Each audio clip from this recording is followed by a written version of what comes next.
Ko tā ngā paiaru mātauranga hō a te kāwanatanga he whakahāwea i te mana ako o a tātou tamariki mokopuna kei roto i ngā wharekura huri noa i te motu e ako ana.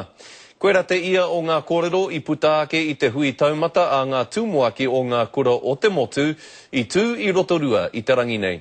And what you tell us is right for Māori success will also be right for Pākehā success.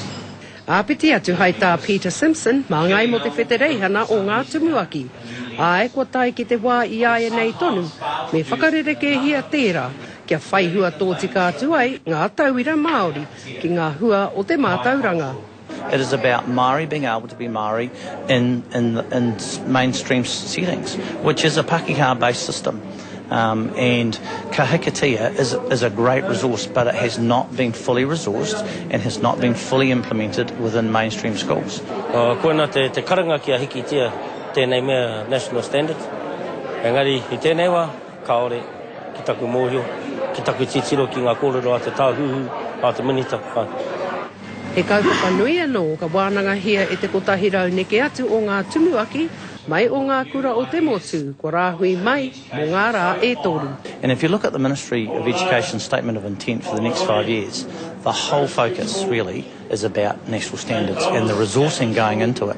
We believe if it went into Ka Hikatea to the same extent, that would lift the tail of underachievement of Māori pupils in mainstream schools. 2,300 schools has actually said to Te Akatea, kanohi ki te kanohi, it's not right yet, we need to work together. Hai tā Peter Simpson anō, mai rā anō i ngā rā ōmua, i kaukatea i te kōrero i te reo i roto o ngā kura huri noa i te motu nei.